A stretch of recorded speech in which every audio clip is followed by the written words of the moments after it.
Consider the following statements with reference to the Places of Worship Special Provisions Act of 1991. Correct हमें यहाँ पर बताना है। पहला स्टेटमेंट देखते हैं। The act was passed in September 1991। ये तो थोड़ा सा आपको आइडिया लग ही रहा होगा कि महीना तो गलत नहीं बताएगा यूपीएससी अगर पूछेगा तो। और over a year before the demolition of the Babri Masjid. Make sense. First option आप सही मार्क करोगे कि ये सही लग रहा है। फर्स्ट अगर सही हो गया तो बी को हमने एलिमिनेट कर दिया है। The law was enacted to freeze the status of all places of worship in the country as of August 15, 1947। तो अगर ऐसी बात थी तो फिर बाबरी मस्जिद का डिमोलिशन क्यों हुआ? चलो फिर भी इसको अगर हम स्टार भी मार्क करते हैं, आगे बढ़ते हैं।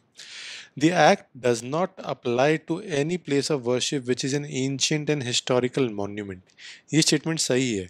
अगर 3 सही है तो अब देखो यहाँ पर ए भी एलिमिनेट हो गया है। The answer has to be between C and D. 2 पे हमें कंफ्यूजन है। देखो 1947 तक जितने भी प्लेसेस ऑफ वर्शिप थे, इनका स्टेटस और इनकी जो प्लेसेस हैं ये फ्रीज हो गए थे। देयर वाज एन एक्सेप्शन, और ये एक्सेप्शन किसको दी गई थी? बाबरी मस्जिद। और जो राम मंदिर वाला ये उस टाइम पे डिस्प्यूटेड साइट थी, basically we are talking about Ayodhya, इसको एक्सेप्शन दी गई थी। इसी की वजह से ही कोर्ट में केस चला, even though an act was already there. जब एक्ट है और अगर स्टेटस फ्रीज हो जाता है तो उस केस में तो कोई ज़रूरत ही नहीं है कोर्ट केस की। कोर्ट इमीडिएटली खारिज कर देगी बोल के कि क्या बात कर रहे हो। बट वो प्रोसीडिंग चली इतने सालों तक, और इवेंचुअली जो रिजल्ट आया रिसेंटली राम मंदिर का, वो सब कुछ इसलिए हो पाया because this was an exception in the places of worship special provisions act of 1991। The answer would be D 1, 2 and 3 all are correct.